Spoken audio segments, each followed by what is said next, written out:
Ada yang keren lagi helmnya.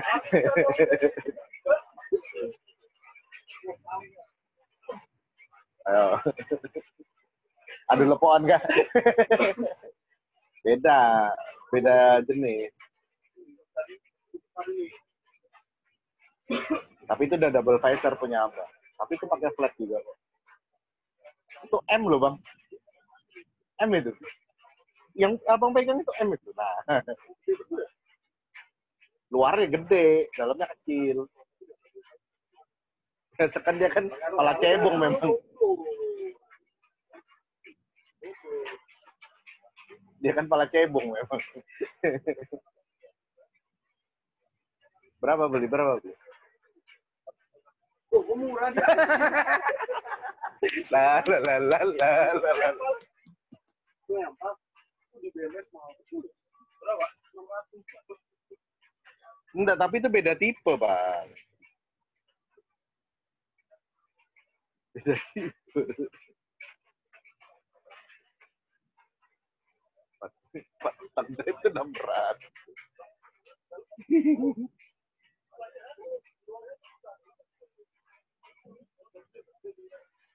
Helmnya siapa itu? Hah? Ini.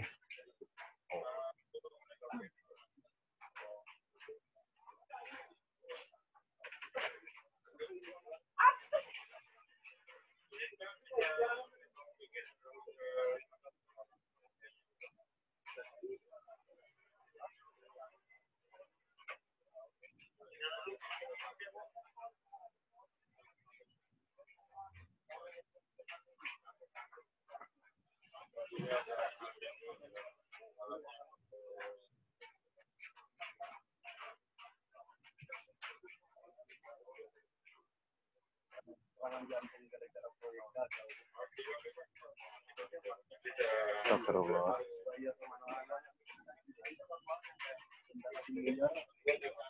Makanya, ini masuk PAK nggak? Enggak dong.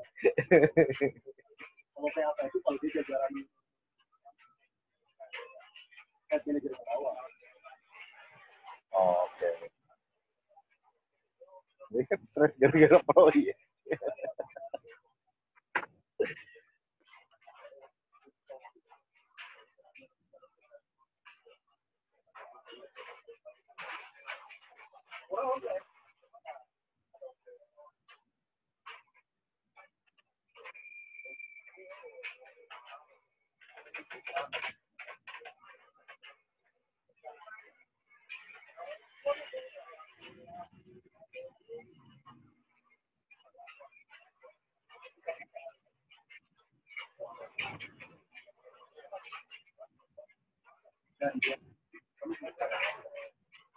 Nggak, lanjut. Belum.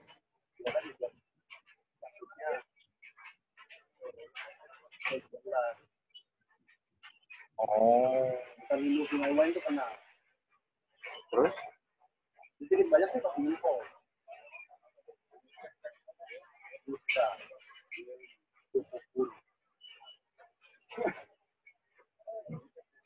Di sana ya? Masa sampai ke daerah situ? Iya. Nah, itu kan lahan di Pulau 13 itu punya siapa? Menara yang dibahas. Jadi setiap tahun dia kok bayar ke menara.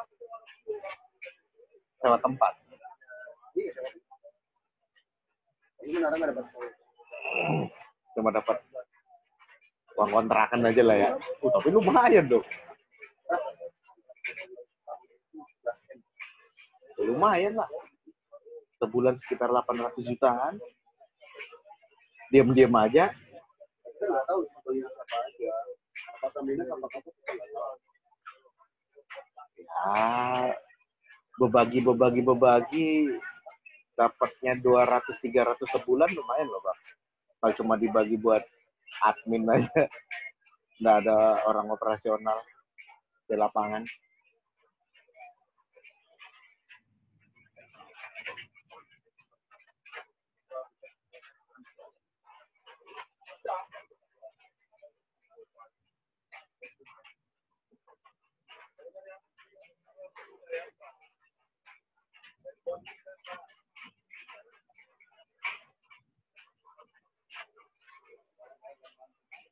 Jadi nggak dipakai nih. Pakai. Boleh deh.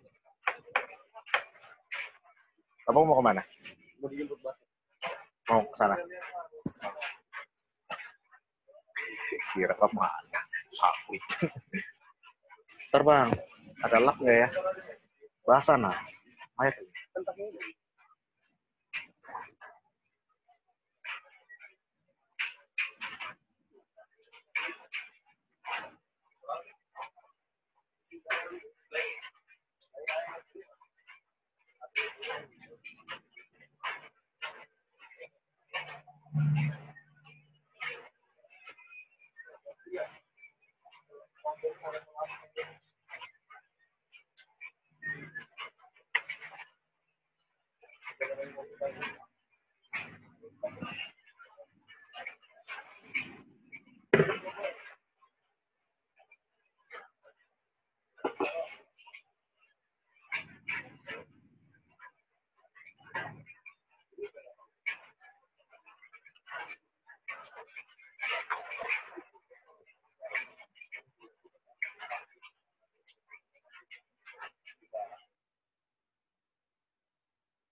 Oke, jadi kita bahas di sini 4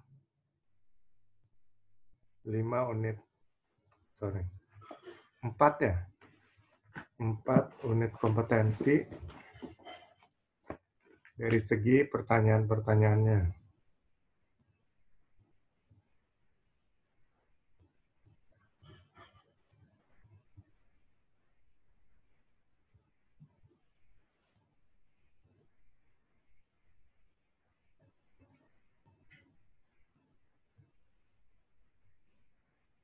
Oke, 4 ya.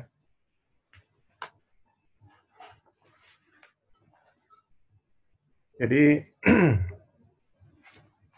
K3 Migas ini dulunya kan dikelola oleh Migas. Kemudian setelah Pak Jokowi menyatakan untuk membuat menjadi satu pintu, maka K3 Migas ini diserahkan kepada BNSP. Ya, jadi dari Dirjen Migas sendiri, ya, Kementerian SDM sudah menyerahkan kepada BNSP.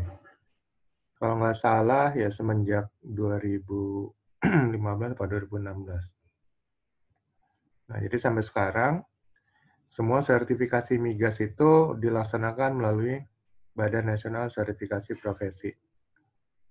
Nah, di K3 industri migas ini ada 3 posisi ya. Yang pertama itu operator, yang kedua pengawas, yang ketiga pengawas utama. Jadi kalau operator itu minimal SLTA pengalaman minimal setahun, dan kalau pengawas pengalaman minimal 3 tahun, pendidikan minimal D3, atau dia melalui jalur dari operator, sudah punya sertifikat operator, dia bisa lanjut ke pengawas K3 Migas. Ya, gitulah kira-kira konsep yang dibuat oleh Dirjen Migas ya, yang kemudian diserahkan ke BNSP. Nah, untuk operator K3 Migas, dia memiliki ada 9 ya, 9 unit kompetensi. Ada 9 unit kompetensi. Jadi unit kompetensi itu adalah bagian kompetensi yang harus dikuasai. Ya. Jadi kalau ada 9, berarti 9-9-nya harus dikuasai untuk menyatakan bahwa dia layak untuk disebut sebagai operator K3 Migas. Ya, jadi kalau salah satu tidak kompeten atau belum kompeten, maka dia tidak bisa dikatakan layak untuk menjadi operator K3 Migas. Jadi kompetensinya ada 9. Nah, kompetensi itu adalah pengetahuan, skill ya, atau keterampilan, dan juga sikap. Jadi attitude-nya.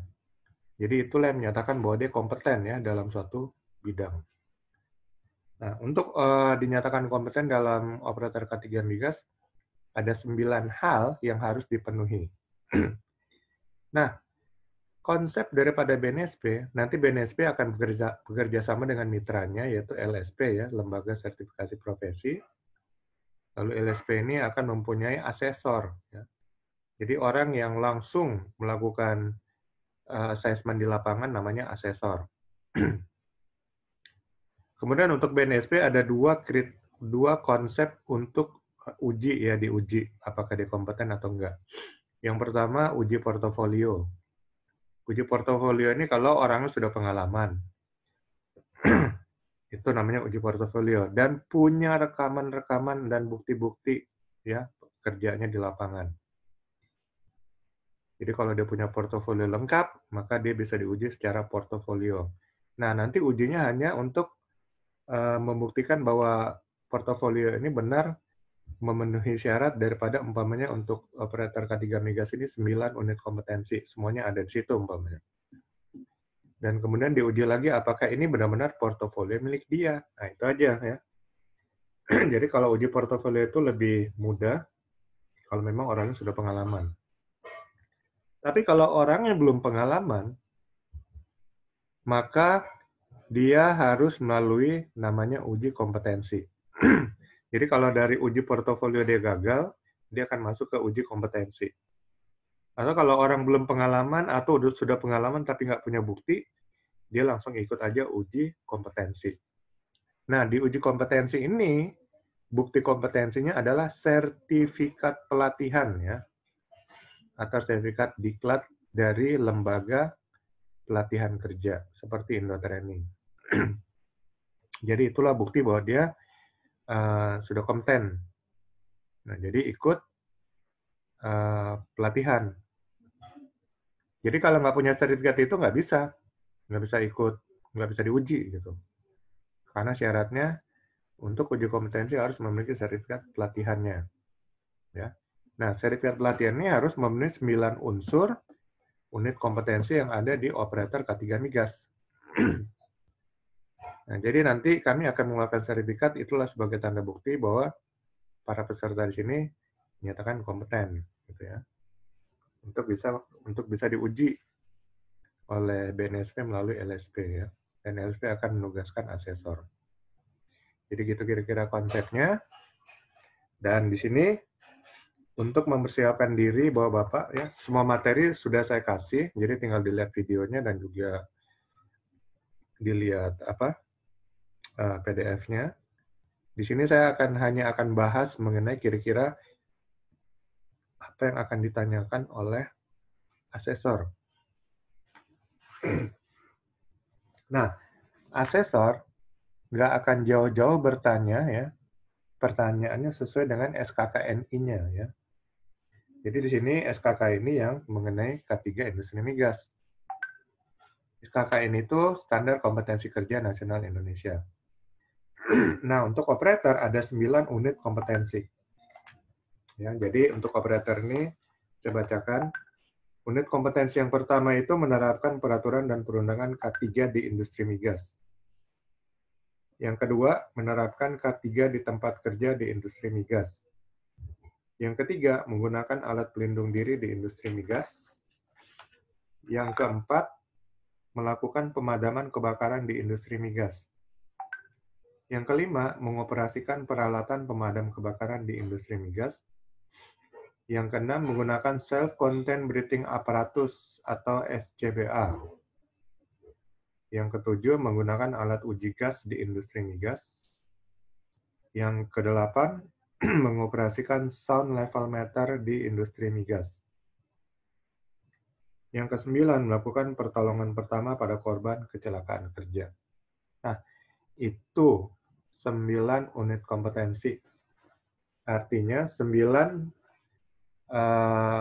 skill dan knowledge ya, plus attitude yang harus dikuasai oleh para peserta operator K3 di industri migas. Nah, dari unit kompetensi ini, dia akan dibagi-bagi di dalam sub-subnya, namanya elemen kompetensi. Dan dari elemen kompetensi nanti akan dibagi lagi menjadi sub-subnya, yaitu yang disebut kriteria unjuk kerja.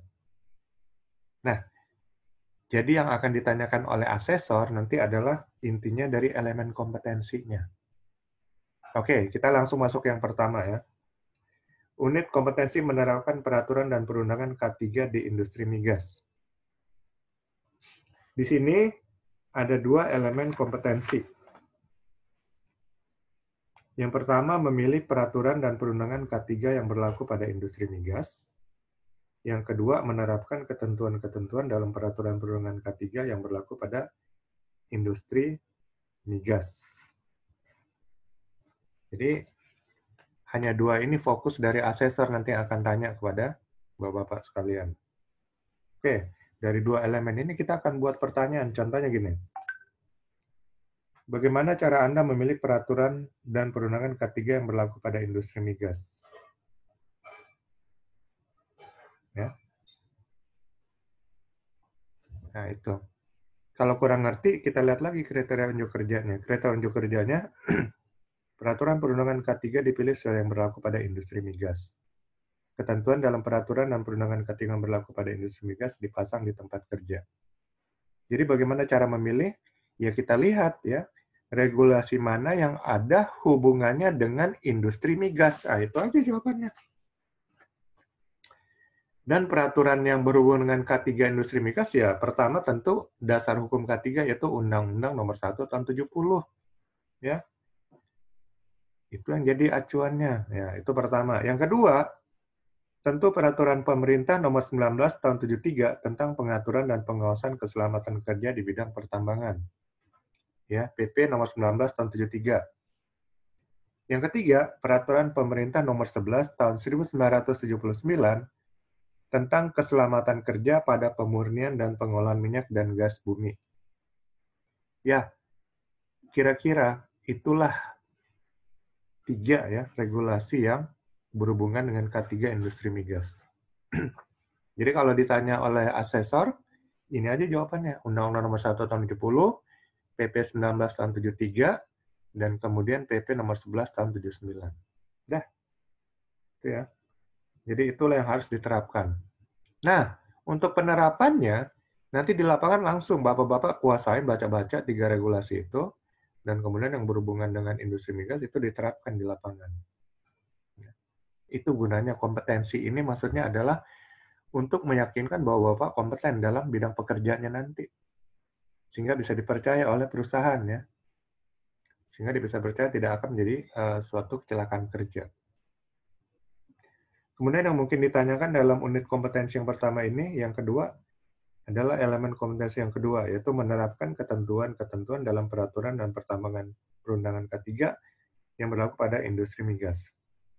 Pertanyaannya mungkin begini, bagaimana cara Anda menerapkan ketentuan-ketentuan dalam peraturan dan perundangan K3 yang berlaku pada industri migas? Ya. Bagaimana caranya? Ya, caranya adalah sesuai dengan yang menjadi acuan, yaitu regulasi peraturan perundang-undangannya. Regulasi menyatakan A, ya ikut A, terapin A. Regulasi menyatakan B, terapin B, ikutin B. Ya. Jadi regulasinya tadi kan Undang-Undang Nomor 1 Tahun 70, PP Nomor 19 Tahun 73, dan kemudian PP Nomor 11 Tahun 79. Kalau kurang ngerti lagi, coba Anda baca-baca lagi kriteria unjuk kerjanya. Ya. Di sini untuk kriteria unjuk kerjanya, persyaratan tempat kerja dilaksanakan sesuai dengan peraturan dan perundangan K3 yang berlaku pada industri migas. Ya. Jadi sesuai dengan saya sebutkan tadi. Ya sesuai regulasi aja gitu loh. Kemudian hak dan kewajiban pengusaha dan pekerja dilaksanakan sesuai dengan peraturan perundangan K3 yang berlaku pada industri migas. Hak kewajiban antara pekerja dan manajemen, ya sesuai regulasi juga. Kemudian sanksi terhadap pelanggaran peraturan perundangan K3 diterapkan sesuai dengan yang berlaku pada industri migas. Itu juga kalau yang melaksanakan nggak benar, ya sanksinya sesuai dengan regulasi. Udah itu aja. Jadi ini unit kompetensi yang pertama, simple kan? Ada pertanyaan nggak, Bapak?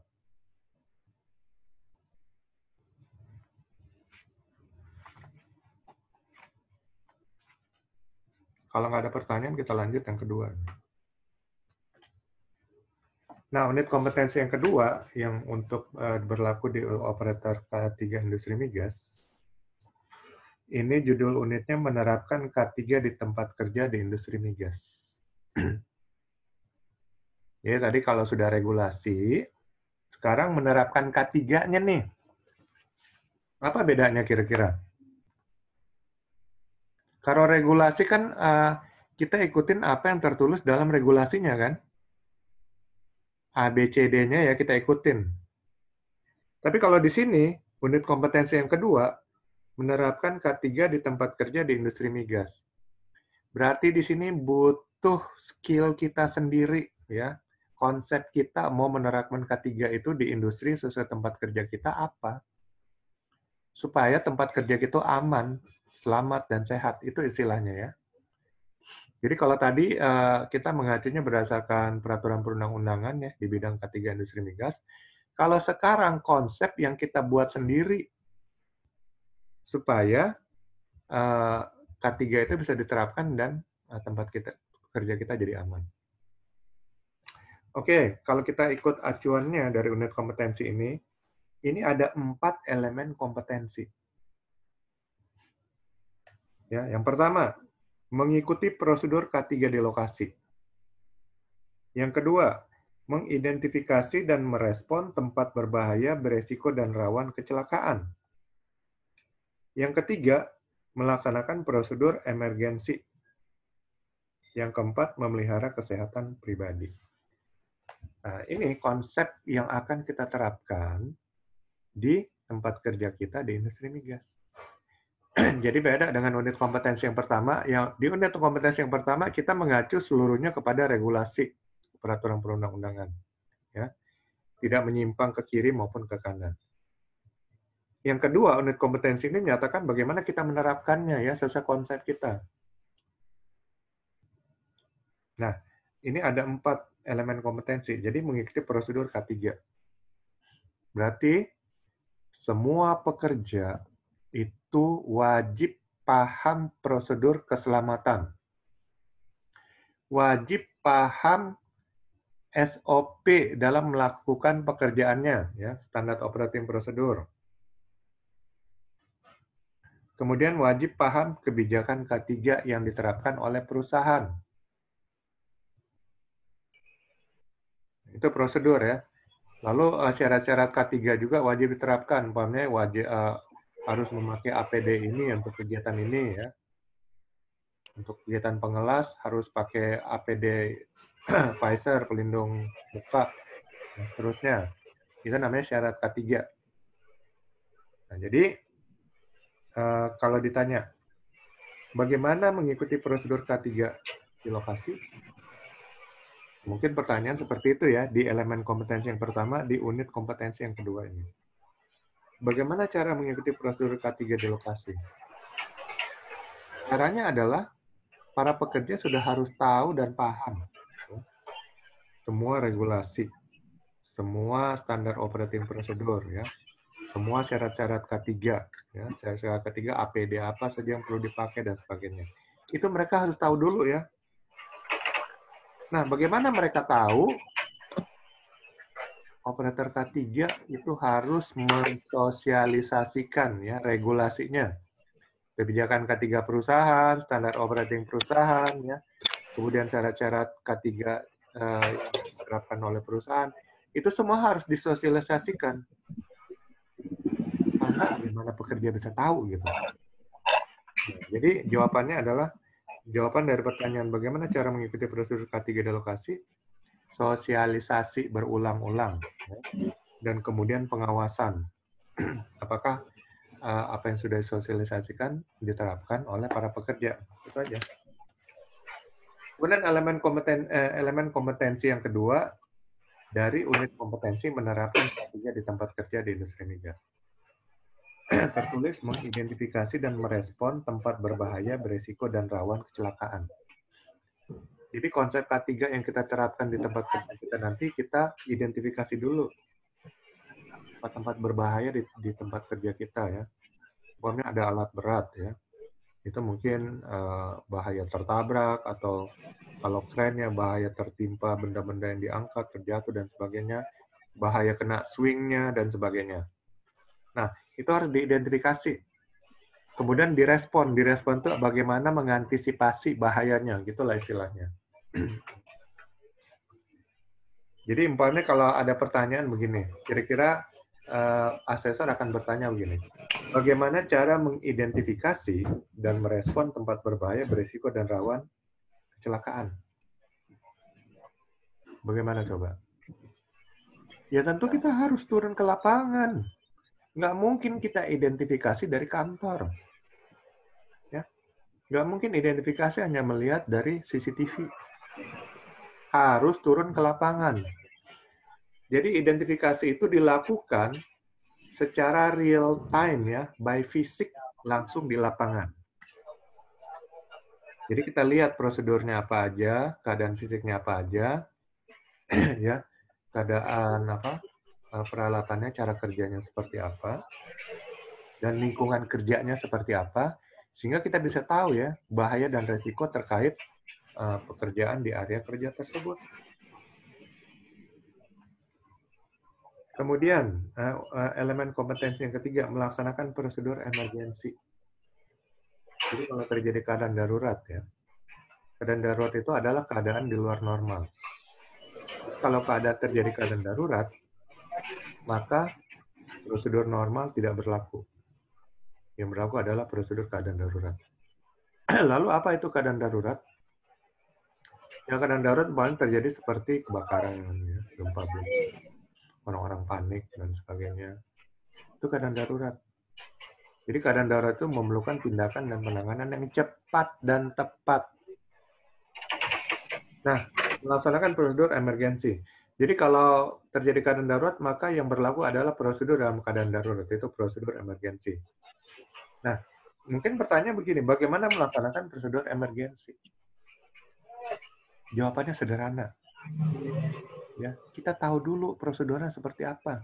Jadi sosialisasi lagi kembali ya, sosialisasi prosedur keadaan darurat.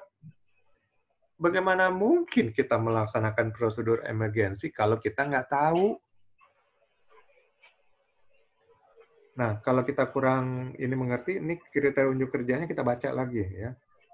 Di sini kriteria unjuk kerjanya peralatan emergensi diidentifikasi. Jadi kita tahu nih cara kerja peralatan emergensi. Kemudian teknik dasar pemadam kebakaran diterapkan sesuai prosedur lokasi kerja. Jadi kita tahu kalau terjadi keadaan darurat kebakaran, bagaimana teknik dasar pemadaman kebakaran. Jadi teknik dasar itu adalah penggunaan APAR. Seluruh pekerja itu wajib diajarkan dan memiliki skill untuk menggunakan alat pemadam api ringan.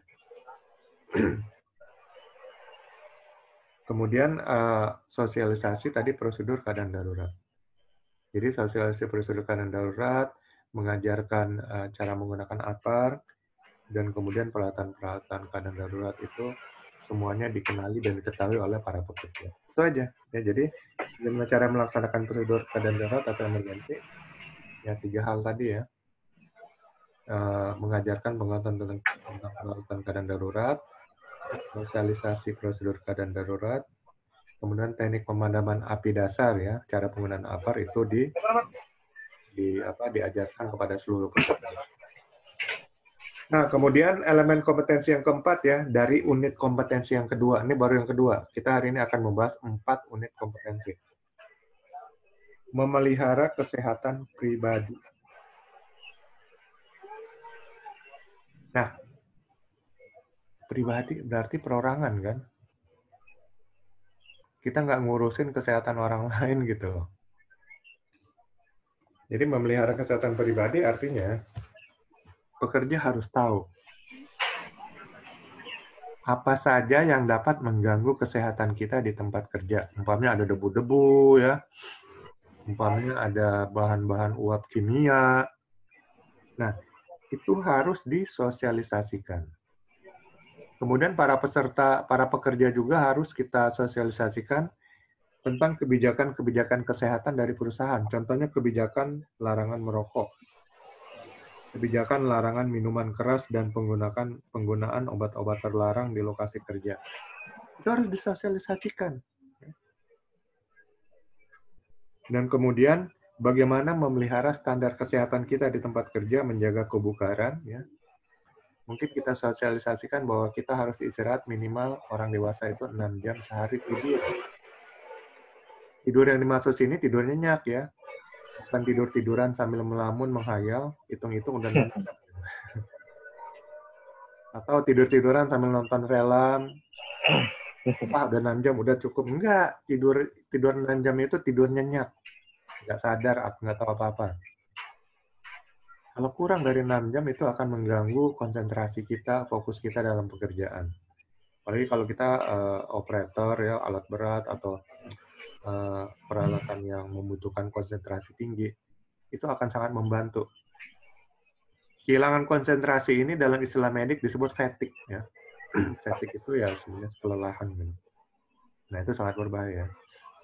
Jadi sosialisasikan bagaimana standar menjaga kesehatan pribadi ya, pola hidup sehat ya, makan makanan yang bergizi ya, 4 sehat 5 sempurna dan sebagainya.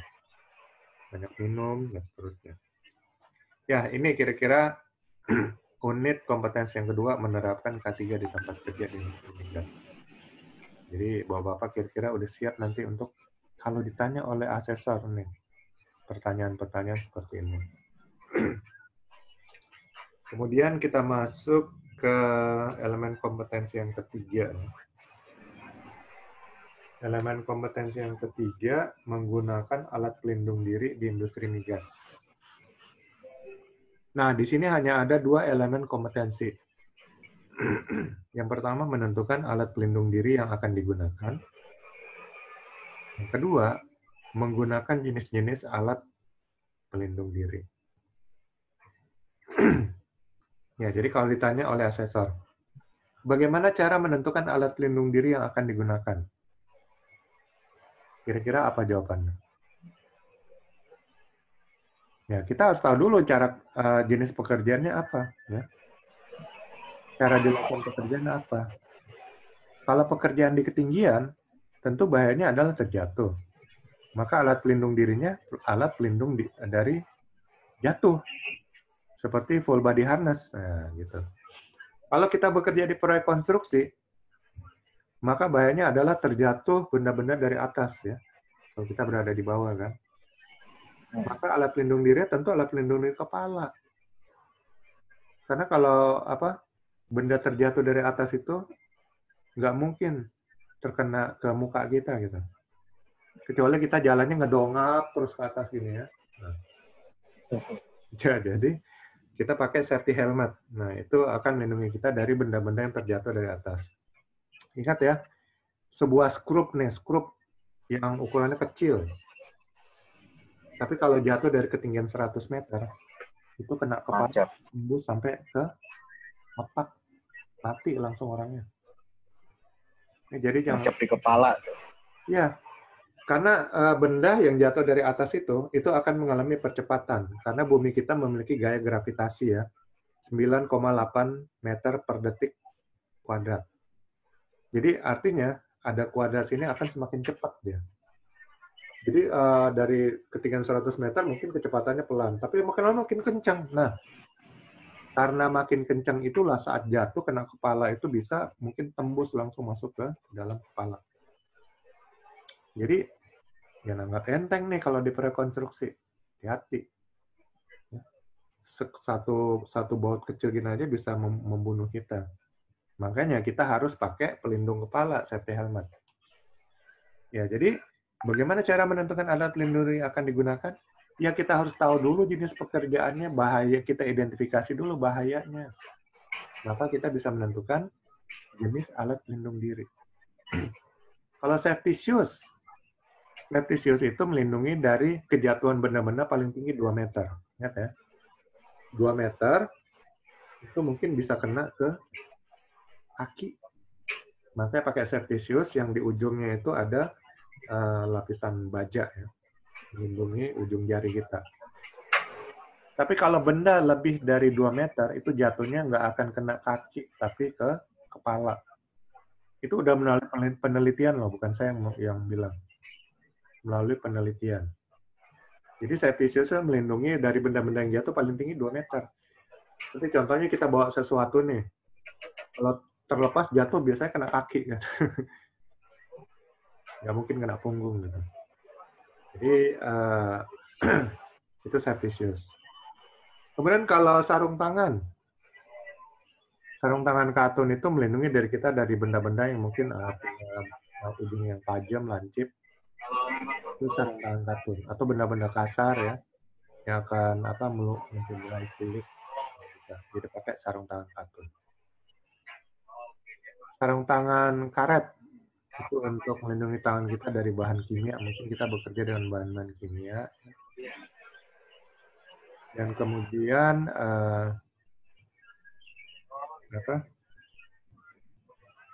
earplug itu melindungi kita dari kebisingan. Jadi mungkin tempat kerja kita nggak ada mesin, nggak perlu earplug. Tapi kadang-kadang ada mesin nih. Kemarin saya ke tempat galangan kapal. Jadi mereka lagi bersihin pakai penyemprot ya, udara tekanan besar. Itu bunyinya berisik banget. Bunyi sangat bising lah gitu. Karena saya nggak pakai pelindung telinga ya, saya akhirnya tutup telinganya supaya nggak pecah gendang telinga saya. Jadi orang di tempat itu waktu kita lagi inspeksi lapangan nggak kasih tahu juga kan. Udah tengah-tengah tiba-tiba ada pekerjaan itu, wah. Nah itu namanya kebisingan. Ya berarti kita harus pakai APD-nya adalah pelindung telinga. Kemudian kalau kita bekerja di tempat yang banyak debu-debu, maka kita harus pakai masker untuk pelindungan pernafasan kita. Dan juga mungkin masuk ke mata ya, pakai safety Google. Ya jadi kita harus tahu ya. Kita harus identifikasi dulu bahayanya. Jadi untuk menjawab pertanyaan bagaimana cara menentukan alat pelindung diri yang akan digunakan, kita harus tahu jenis pekerjaannya dulu, bahaya dan risikonya apa, ya, baru kita bisa menentukan jenis APD yang akan digunakan. Kemudian elemen kompetensi yang kedua, menggunakan jenis-jenis alat pelindung diri. Nah ini mungkin pertanyaannya begini, bagaimana cara menggunakan jenis-jenis alat pelindung diri? Jadi Bapak-Bapak udah siap nih kalau ditanya, bagaimana cara menggunakan SCBA? Bagaimana cara menggunakan masker? Yang harus diingat adalah pertama-tama kita periksa dulu APD-nya. Apakah dalam kondisi layak pakai? Apakah dalam kondisi bersih? Ya. Apakah dalam kondisi tidak rusak? baru kita pakai ya, sesuai penggunaannya. Kalau safety helmet, ya kita sesuaikan ukuran dulu ya. Ada safety helmet yang masih baru, kita harus pasang dulu ininya ya, untuk tempat menaruh kepala kita. Itu namanya saya lupa. Nah, itu baru setelah kita pasang, baru kita ukur sesuai dengan size kepala kita. Kalau sarung tangan mungkin ya all size. Safety shoes ada ukurannya sesuai dengan ukuran kaki kita. Kemudian earplug itu all size juga ya, sama semua ukuran untuk semua telinga. Saya rasa nggak ada lubang telinga orang yang kegedean, ada yang kekecilan enggak. Jadi dibikin all size juga, dibuat dari bahan apa? Seperti kapuk gitu yang bisa apa? Size-nya bisa menyesuaikan. Nah, lalu apalagi banyak-banyak semua jenis alat pelindung diri. Intinya adalah melindungi kepala, melindungi muka, melindungi mata, melindungi pernafasan, ya. Kemudian melindungi telinga, melindungi tubuh, melindungi tangan, melindungi kaki, melindungi dari bahaya terjatuh, full body harness, dan sebagainya. Itu semua alat pelindung diri. Jadi kita harus tahu ya kegunaannya apa, sesuai dengan bahaya dan resikonya, dan kemudian cara menggunakannya. Yang jelas, sebelum kita pakai, kita harus periksa dulu apakah ini masih layak dipakai, tidak rusak, dan sebagainya. Ya, itu elemen unit kompetensi yang ketiga, menggunakan alat pelindung diri di industri migas. Kemudian unit kompetensi yang keempat. Ya, hari ini kita bahas sampai 4 aja. Besok kita akan bahas yang 5 ya. 5 lagi.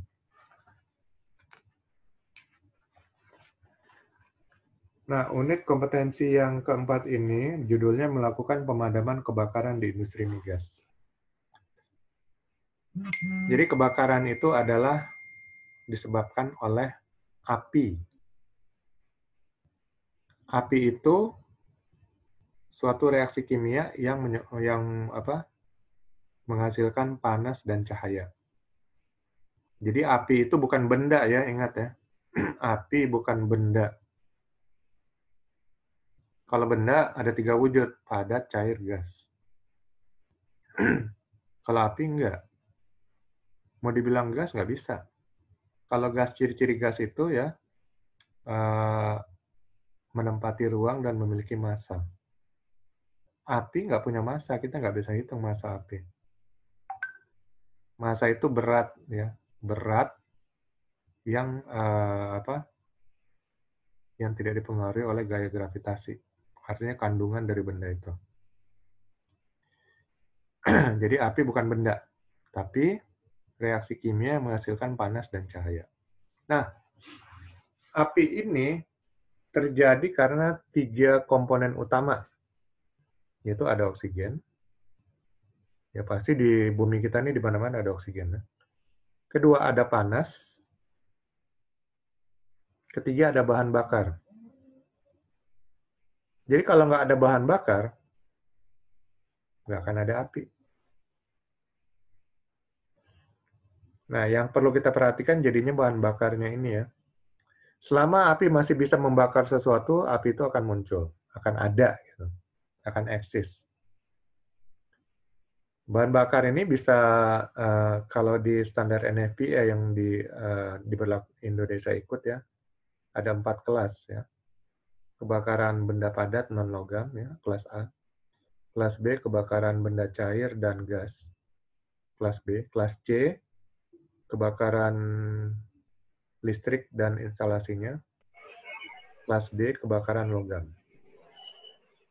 Nah, ini 4 kelas. Jadi 4-4-nya ini bisa terbakar. Jadi kita harus pakai alat anti apinya. Yang paling banyak dipakai di gedung-gedung adalah yang dry powder ya. Dry powder ini bisa untuk 3 kelas A, D, C. Tapi biasanya kalau terjadi kebakaran besar, kita hanya akan memakai air. Air itu sifatnya mendinginkan ya, jadi menghilangkan unsur yang kedua yaitu panas. Tapi biasanya untuk yang terbakar bahan cair itu sebaiknya nggak menggunakan air, kecuali terus-menerus kita hantam dengan air, ya mungkin dia akan padam. Tapi kalau hanya sesaat, dia akan langsung besar itu biasanya. Ya, itu sifat daripada api. Sekarang kita beralih fokus pada kompetensinya. Melakukan pemadaman kebakaran di industri migas. Di sini ada 2 elemen kompetensi. Yang pertama, mempersiapkan peralatan pemadam kebakaran. Yang kedua, melakukan pemadaman kebakaran. Nah, mungkin asesor akan bertanya gini ya, di elemen kompetensi yang pertama. Bagaimana cara mempersiapkan peralatan pemadam kebakaran? Apa yang akan kita jawab? Peralatan pemadam kebakaran disesuaikan dengan bahaya dan risiko kebakaran di tempat kerja. Jadi kalau di sana banyak bahan-bahan cair, ya, maka kita akan siapkan peralatan pemadam kebakaran untuk memadamkan kebakaran bahan cair, bahan-bahan kimia. Nah, kebakaran bahan cair biasanya pakai foam, ya. Saya juga pakai dry powder. Dry powder bisa ABC, ya. Bahan cair itu kelas B. Kita pakai foam atau busa. Foam ini akan menutupi oksigen. Kedua, dia sifatnya mendinginkan, jadi lebih cepat untuk memadamkan kebakaran bahan cair, ya. Ya, jadi kita lihat juga tempat kerjanya apa, maka kita akan siapkan peralatan yang sesuai. Dan yang kedua, kita pastikan peralatan pemadam kebakaran itu berfungsi dengan baik. Contohnya APAR, ya. Tekanannya masih di atas 200 bar. Kalau sudah di bawah 100 bar, dia istilahnya hampir habis, ya, bahan pemadamnya. Sedangkan umpamanya kita akan memadamkan api yang membutuhkan waktu kira-kira 35 detik. Kalau di bawah 100 bar, mungkin kita perhitungannya tinggal cukup dia akan 10 detik aja, maka api tidak akan padam. Jadi selalu pastikan APAR dicek, ya, bahwa tekanannya masih di atas 200 bar. Ya, jadi bagaimana cara mempersiapkan peralatan pemadam kebakaran? Kita pastikan, ya, peralatan pemadam ini sesuai dengan jenis bahaya yang ada di area kerja itu. Yang kedua, peralatan pemadam kebakaran ini berfungsi sesuai dengan fungsinya, ya. Contohnya kalau APAR, dia tekanannya masih di atas 200 bar. Dan kemudian yang ketiga, prosedur pemadaman, ya, dan teknik pemadaman itu dikuasai. Jadi semua pekerja sudah diberikan pelatihan-pelatihan untuk cara menggunakan APAR, contohnya. Lalu pertanyaan yang kedua, di sini hanya 2 elemen kompetensi. Melakukan pemadaman kebakaran. Boleh sambil minum. Ini asesor akan bertanya begini. Bagaimana cara melakukan pemadaman kebakaran?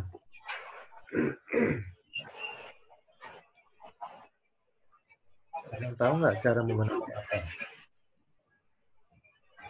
Tahu.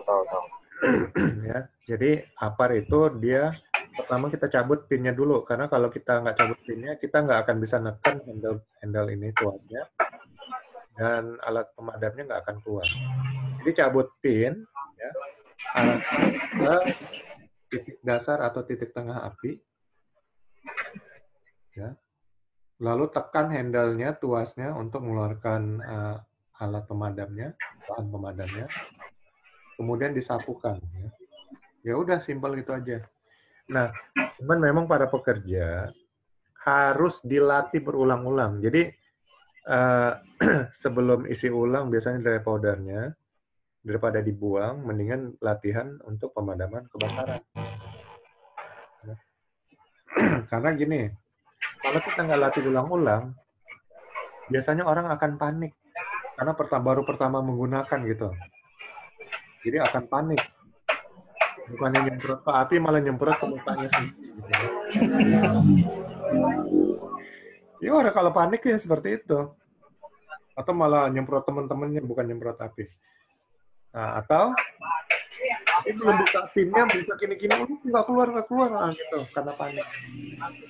Yang cewek tuh biasanya tuh. Iya, makanya harus latihan gitu ya. Benar. Ya, itu unit kompetensi yang 6. Jadi melakukan pemadam kebakaran. Jadi sini saya hanya akan bantu. Kalau video penjelasan mungkin kan saya udah kasih ya, materinya juga sudah. Jadi supaya Bapak bisa siap nih untuk kalau uji kompetensi kira-kira asesor akan nanya apa nih. Nah, hari ini kita sudah bahas 4 unit kompetensi. Oke, saya buka ruang tanya jawab, silakan kalau ada yang bertanya.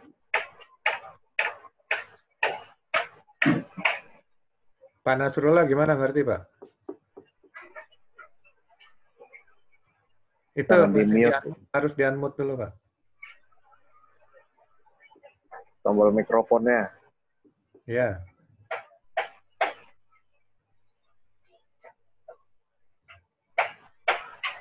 Saya bantu unmute ya.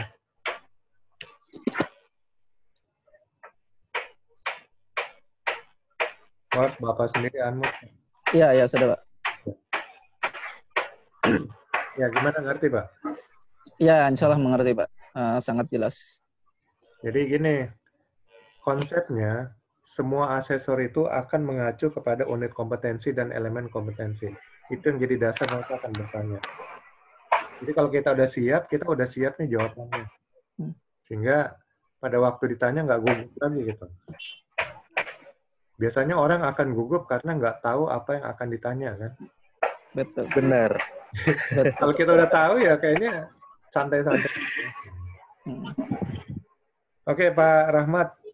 Gimana Pak? Oke. Tadi ini saya sempat kelewat untuk yang pertama tadi soal undang-undang ya. Undang-undang antara industri migas dan industri yang lainnya. Iya. Ini kira-kira ada nggak undang-undang yang di luar sana bisa dipakai di migas juga dipakai di luar itu bisa berpotensi ada nggak? Atau memang semuanya dikhususkan ke migas gitu? Karena jujur di tempat saya ini masih agak ambigu ini. Jadi kadang-kadang kita ditembaknya dengan aturan migas, kadang-kadang ditembaknya dengan aturan yang di luar. Oke, terima kasih. Jadi yang saya sebutkan tadi, undang-undang memang yang khusus K3 untuk migas ya. Jadi Undang-Undang Nomor 1 Tahun 70, PP Nomor 19 Tahun 73 tentang keselamatan pertambangan, dan juga PP Nomor 11 Tahun 79 itu khusus untuk migas dan pemurniannya gitu. Nah, jadi acuannya itu memang. Tapi kalau mau lebih spesifik, maka yang kita pakai itu undang-undang regulasi dari Kemnaker, Pak. Contoh, untuk P3K, Permen nomor 15 tahun 2008. Makanya nanti lihat-lihat juga kan, makanya saya gabung karena ada materi-materi yang dari K3 umum yang mungkin nggak akan dibahas di migas gitu. Jadi pelajari juga K3 umum. Karena regulasinya di situ semua. Nah, contoh P3K tadi ya, Permen 15 tahun 2008, kemudian SMK 3 PP 50 tahun 2012, lalu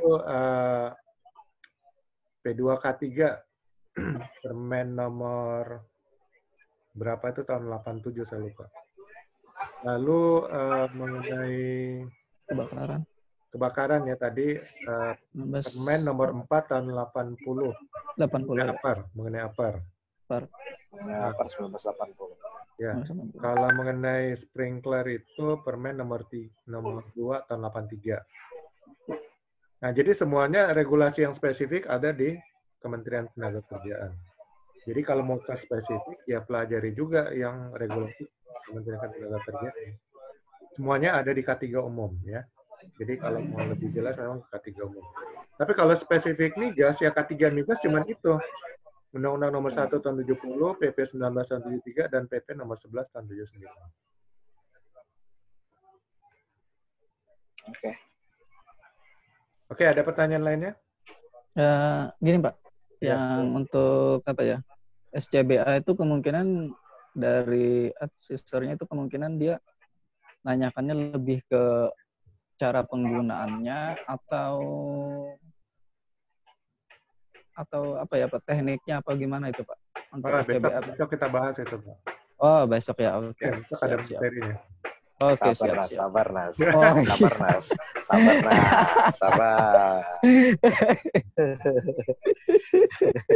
siap. Nas. Ya. Ada ketinggalan satu Mas Rahmat, Mbak Ami. Kemarin nanya, lambat kita pun daftar sampean, minggu depan aja daftar di sini. Ikut tanggal 15 saja. Oh iya, soalnya kita kalau ini kita laporan dulu ke BNSP-nya, jadi itu butuh kira-kira waktu 3-5 hari baru mereka proses. Makanya seminggu sebelumnya kita udah minta, makanya KTP sama izin itu dilaporin ke sana. Betul. Oh gitu. Dia baru dapat info sih Pak, Oh, gitu. jadi minggu depan aja sudah. Jadi gini Pak. Jadi gini Pak Mario, sebenarnya saya sama Mas Anas ini teman satu kantor. Jadi saya masih di site, dia aja di rumah gitu. Jadi barengan trainingnya. Iya. Makanya jangan kaget kalau nanti sama saya sama Anas itu agak-agak nyambung gitu. Oh, siap. Baik. Iya. Ini Pak LD Tahir kayaknya dari tadi nggak ada suara. Oke, nanti gini, nanti saya akan rekaman ini akan saya upload di YouTube, kemudian nanti linknya saya bagikan di ini juga. Di grup Pak ya? Di grup ya. Siap. Jadi kalau di YouTube kan itu nggak membebani memori. Kalau saya langsung dari ini langsung masuk ke ini, itu kena memori Bapak nanti. Mengurangi memori. Tapi kalau masuk ke YouTube, linknya itu nggak ngurangin memori. Sama ini tadi Mas Mario, saya izin tadi untuk video yang itu kan lumayan panjang tuh, 1 jam 45 menit ya. Saya lihat itu, saya izin download aja, jadi nanti biar saya ulang. Boleh, silakan aja ya. Jadi yang udah dibagikan itu ya memang udah milik Bapak ya, silakan mau dibaca, mau di-download.